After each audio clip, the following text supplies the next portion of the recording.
This next group is Elijah Smith Elementary School Eagles and Whitehorse Elementary School Wolves.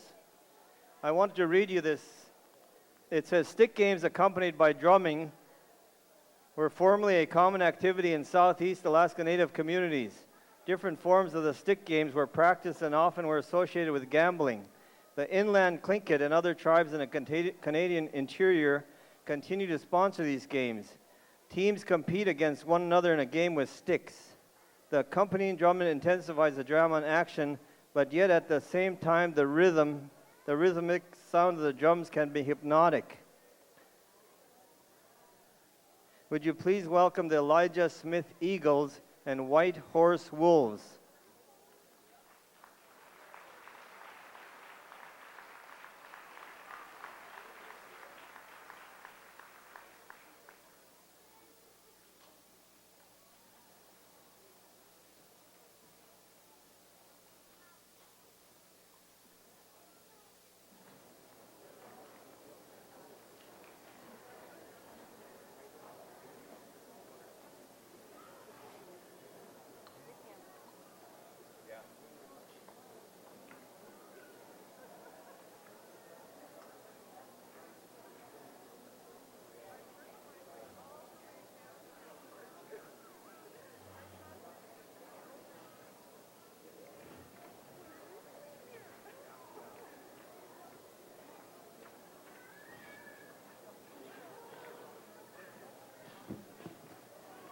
Good evening. Thank you for your patience.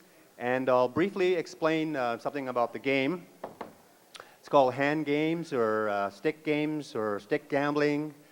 And it's a traditional Southern Tuchone. Well, I guess it's all over North America, really. But the Southern Tuchones and Athabascans have their own version of this hand games. One team hides a bead or a stone or whatever in their hand, one hand. And the other team has a shooter. They appoint a captain, he's called a shooter, and he has to shoot.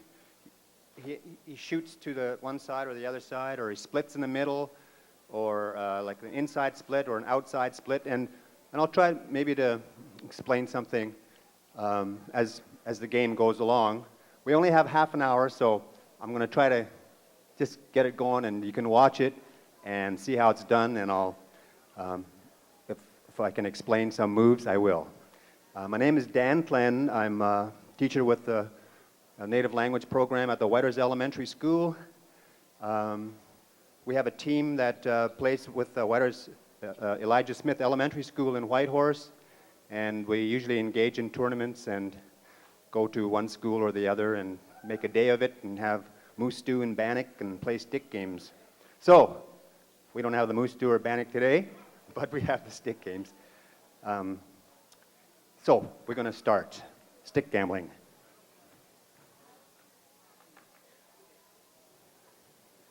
I want to say, just explain one more thing. We have 6 players on each team, and so we want 6 and 6 is 12 plus 2. So we want 14 sticks in the middle, and that's what the teams are fighting for. And there's 3 large sticks that Roger's holding up. And each time a team wins all the sticks, they get one of those big sticks. And if they win two of the big sticks, they win that game. And that's essentially how it works. Oh, and one more thing is important to remember. When the shooter misses the other player, then they give up a stick. So keep that in mind. That's you don't get a stick for when you shoot the guy out. You get a stick for, they get a stick for missing, for you missing him or her. So, we're going to start.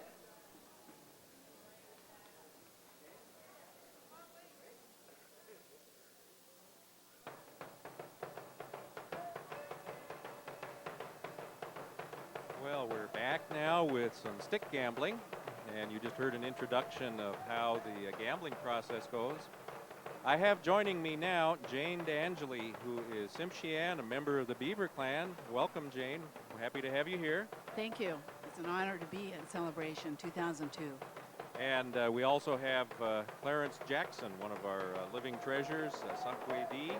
And he's going to be also helping us talk about the Tsimshian, Haida, and Tlingit cultures here in southeast Alaska, and how we live together. And of course, actually, Clarence, our cultures not only are here on the coast, but they go north, they go south, and they go inland. Is that right?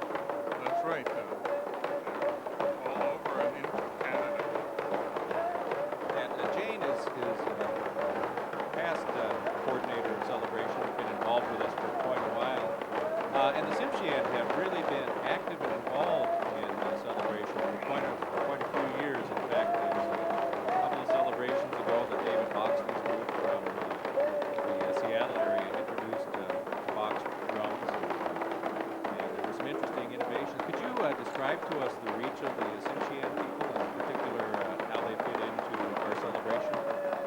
Well, first of all, the Tsimshians in Alaska originate mostly from Metlakatla, Alaska, and how we're connected with the Canadian side is through Metlakatla in Canada. So there are two Metlakatlas that the Tsimshian people live in, and the Canadian Metlakatla is called Old Metlakatla. And David Boxley originally started in New Metlakatla, which is in Alaska, years ago before he started the Tsimshian group, from the Tsimshian Hayuk. And you had mentioned the box drums that he brings with his dance group. Originally, the box drums were introduced by the Tsimshian Nisga'a group that used to live and perform here in the Juneau area. And the next celebration after that, David Moxley brought his drums. The Nisga'a people are very close to the Tsimshian people. We live side by side. Our nations are next door to each other in Canada. And when I'm in Alaska, we're so close to the Tsimshian people that that's what we call them when we live over here. Could you describe how the clan structure of the Tsimshian people, similarities to Tlingits and dissimilarities? Well, we have the eagle and ravens that are similar to the Tlingit clans, and then we have our houses, such as my house is the eagle house, and then I'm of the beaver clan, and our structures are very similar to the Tlingit people. We did a lot of trading with the Tlingits. Historically, I know that there are some families here who have a history of trading with the people from the Nass River area of the lower part of southeast Alaska and Ketchikan. Now, Clarence, it seems to me that Tsimshian people and Tlingit people have many of the similar relationships that we have between our clans and other areas. And Jane mentioned trade that goes on back. What are your observations on the interaction between the Tlingit and Tsimshian? Tsimshians came to Cape a long, long time ago. One of my grandfather's family married into the Tsimshian people. When the mother died, the daughters came back to Cape. They brought Tsimshian songs back as a gift from their father's people, the Cape people. One of them was the Hendricks songs. Grandfather, great-grandfather recorded the story. They thought that the infants of the woman in one area actually came to Cape also, along with perhaps 5 or 6 other songs. Speaking of the box drums, Cape people have a box drum that's probably 200 years old. It's so old that they don't bring it out. They just finally duplicated it. For some reason, they went back to the skin and they left the box drums and let it set. I don't understand why that happened later. You know, when the Tsimshians showed up with their box drums, then the Cake people took a second look at their box drum and liked it so much that they rebuilt one, and that's the one that's here at the celebration. The Tsimshian structure is almost identical to our structure. They have the same raven and eagle moieties, and I'm sure they have the clan structure that we have. It's just that I never got a chance to visit with very many people from Metlakatla. Now, Jane has worn some real fine regalia and performances in the past, and she has a real nice spruce root hat Jane's wearing, and a real nice piece of metalwork around her neck. What kind of similarities do you see between the artwork of the Tlingit, Oneida, and Tsimshian people? We wear the same colors. For example, when you see the women up on stage wearing their blankets, it's red with a black border, as well as the Tsimshian women wear red with a black border. The difference between the Tlingit and the Tsimshian blankets is that the Tsimshian people have black, women have black going all around the red. The weaving is very similar, as well as the artwork. For instance, we use buttons and beads, such as the Tlingit people, and we switch to buttons and beads from abalone and dentalium and all the natural things that we used to work with as artists. And we are very similar, and we have similar stories, and our history goes side by side with the Tlingit people. A lot of people in Metlakatla are not Tsimshian. There are a lot of Tlingit people that lived and died in Metlakatla. I was quite surprised to discover that. There was a war family that went to Metlakatla and never came back. One person in that, maybe the late 1800s. And I had occasion to meet his grandson, Donald Orr. But his sisters were Orr, and I only discovered that at the cemetery. Where did the name Orr come from? And I found out later that one brother had married into Metlakatla. And much before that, Roger Davis, the famous rowboat builder, married a Tlingit lady whose father was from Cape. And I understand from listening to the elderly people, Roger came to visit Cape regularly, and I didn't know why until just recently that he brought his wife to visit her father. But in the process, he sold a lot of rowboats in Cape. And so there was a lot of interaction. There's a Nelson family that's from Cape in Metlakatla. They're still there.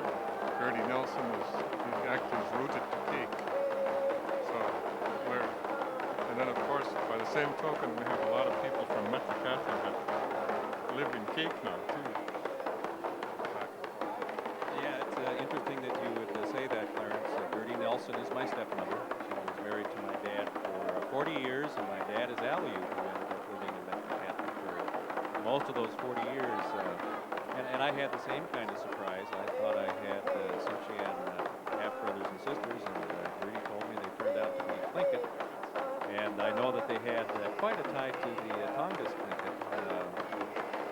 Quite a lot of interaction between Tongass Tlingit now.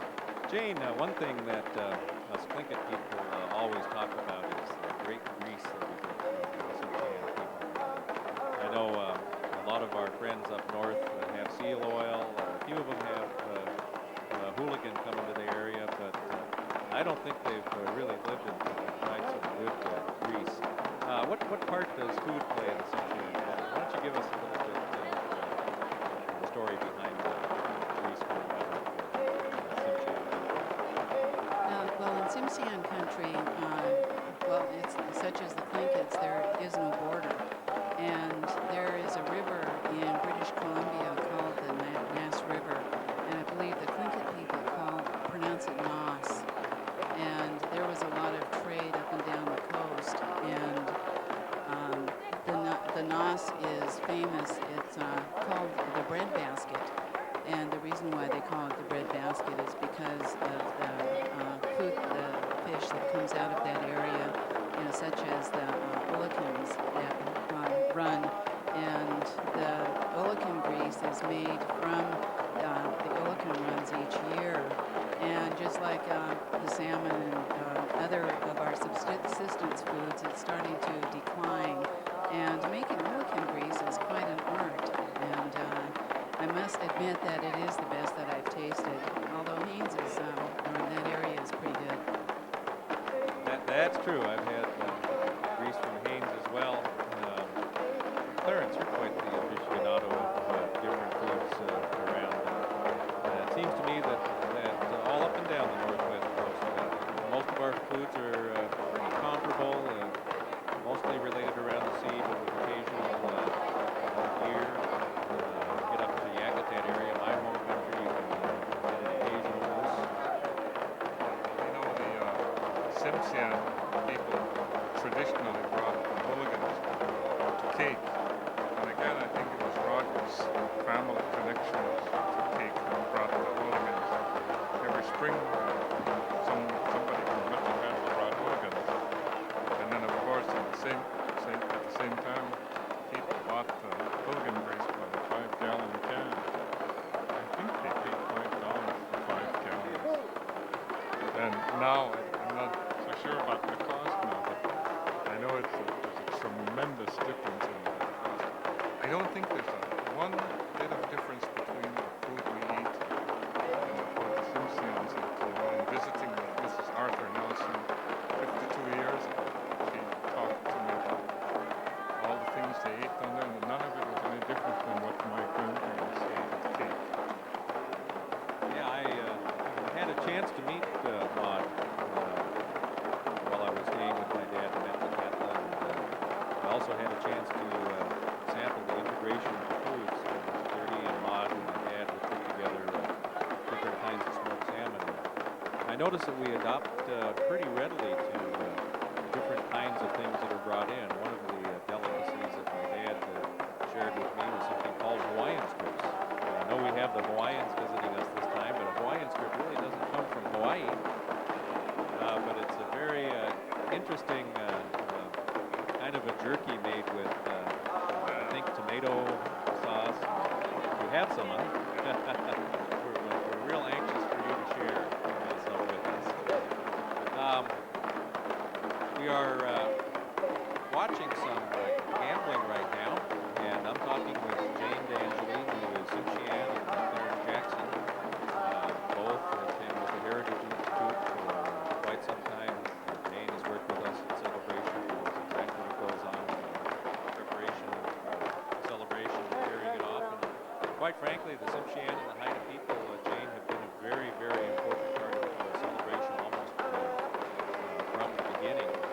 And we haven't talked much about the Haida people, but Clarence, I know that you have direct links to the Haida as well. Why don't you talk about the Haida in our Celebration? Well, the Haida people came from Queen Charlotte Island, and they called them people from the ocean, and where the name comes, Kekina, means from people from way out. They came, although the Queen Charlotte crossing is only about a 5-hour crossing in a normal fishing boat, it's still across the ocean. They first came across and they discovered all the beautiful country in the south end of Prince of Wales, and they said they started planting garden potatoes and vegetables in Prince of Wales, and eventually they decided they liked the place and they started living there. And I think that history is fairly recent compared to the Tlingit history. They made friends and they intermarried, and eventually the Tlingit people ceded a large piece of Prince of Wales to them because they were so intermarried by then. My mother-in-law was part Haida and part Tlingit, and so the wife was actually 1/3 Haida, while 4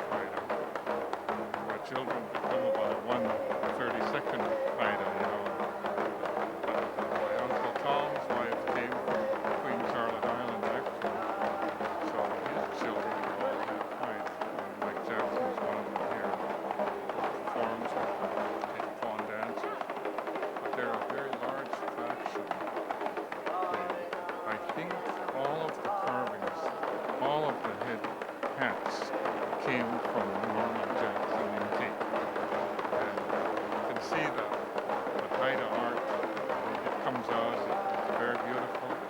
And you can see it in all of the headgear that these pole dancers use. There's a lot of artists, but I think 100% of the hats that these pole dancers used came from Marvin Jackson. Haida people have been coming and mixing with us for a long, long time. And if memory serves me, the Haida were renowned for building canoes. Is that correct? They had the largest red cedar forest on Queen Charlotte, and they were able to build all kinds of canoes and they art. And when the Yakutat people discovered copper, they began to make the copper shield, and immediately the copper shield became an extremely valuable item in tribal treasure to the native people of Alaska. And I think somehow the Haida people got up there and discovered the shields that the Tlingit people called tinot, and they began trading them for canoes. And I would venture to guess that the Yakutat people had the largest canoes, war canoes, before everybody else, because they had such a valuable item that they could barter for boats, you know. In fact, I think the Yakutat people said that they bought the Yakutat Bay area, you know, and because they came to wealth when they got caught. Listening to John Bremer tell me about it, they bought the land from the Yanadi clan, and so, but there was copper that made them so famous, and also their canoes. The people of wealth had the Haida canoes, is what they told me. It's clan, in fact, even clan status might have been set on those canoes from Haida country. Well, I know, Clarence, on our many visits down to Heidelberg and to Owak and Craig, and we've sampled the hospitality of Sylvester Peel and Rand Sanderson and others. It seems to me the food is pretty similar to what we eat. I thought it was all good while we were down there. Same thing with some of the dance and the art. Again, a lot of similarities, just like we have with Food, again, is the same as ours. We certainly were treated like kings in Sylvester Peel's house when we went to Idaho. And I know that we, the people of Idaho, miss the Peels very dearly. But the hospitality of the Haida people in Heidelberg hasn't changed. They still have the same kind of hospitality that all people had. Unfortunately, the elderly people are disappearing very rapidly in Haida country. And the ones that are getting to the elderly people feel like they're too young, like Jane and you and I, to be elderly. Jane, we've worked real hard at the Sealaska Heritage Institute. We have the Summer Kootenai Institute, immersion programs. We've been working real hard to revitalize the languages. Can you give us a sense of where the Tsimshian language is right now? How many speakers are going to be? What kind of language development programs there are? Is there a revitalization going on, as in Tlingit culture with Tsimshian language? Yes, there is. I know that with my generation, the only time that we really speak our language, the Tsimshian language, is when we're with our people. And it's usually the next generation and older, that we have an opportunity to really listen to the clarity of the words that are spoken. And my mother and my father had an opportunity to go to the University of Fairbanks, and Professor Krause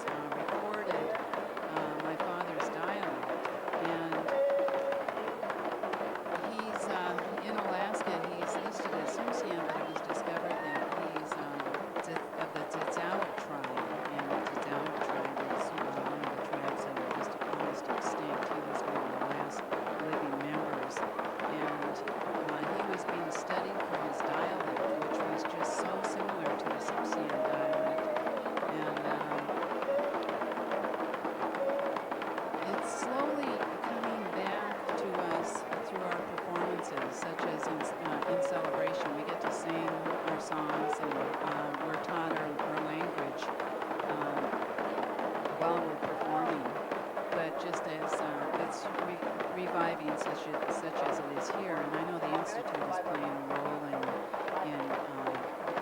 through the Coustillé Institute in reviving more interest in such an amazing process to witness the students in the Institute. And it touches everybody. And you know, we've been really honored to have coming to celebration incredible artists of all three tribes. Robert Davidson has served as a juror of our Sealaska Heritage Institute Buried Art Show. Nathan Jackson, who was sitting in the audience a little bit earlier, may be here today, and David Boxley seems to have gotten a bit of a reputation as a pretty fine artist. How is the art developing? How is the cultural property progressing in Sealaska? There's more and more young people that are gaining interest. You mentioned Robert Davidson and David Boxley. My nephew, Mike D'Angelo, was one of the entrants over at the museum this year. And he studied under Robert Davidson and David Boxley. And he's a young man. And he in turn has his students that are younger than him, and his students are in their mid-teens to mid-20s, and my nephew is in his late 20s, and so it's amazing to see all of this. And it certainly was. Michael had a piece selected for the Buried Art Show, which is quite an honor in itself. And I think it shows a commitment of all of our Haida and Tsimshian people who have the skills and talents to try and make sure that it passes on to the next generation. Now, I had a real interesting conversation with Agnes Mellinger a little while ago, and Agnes had produced a piece of paper in which I think it said her father was gaining citizenship, U.S. citizenship. But in order to do that, he had to renounce his tribal and customary cultural ways. Now, with the Tsimshian being predominantly in Canada, have the Tsimshian people faced similar kind of political pressure? I know the religious institutions work real hard to try and clean out the cultural practices. How about among the Tsimshian? Yeah, that is a practice that is still in existence, I believe. When the corporations were first forming in the early 70s, and we had to prove our citizenship and our tribal affiliation and that, I was presented with a legal document, and they were explaining to me then that I had to either select Okay, the game is sort of tied. Well, one side won a game, and then for the second game, it's going back and forth, and we've used up our time. We're going to be here again tomorrow at 11:30, and so we'll start another game tomorrow, and we'll show you some more of how stick gambling is played. So let's give a hand to Whitehorse Elementary School and Elijah Smith Elementary School from Whitehorse, Yukon. Good as cheese.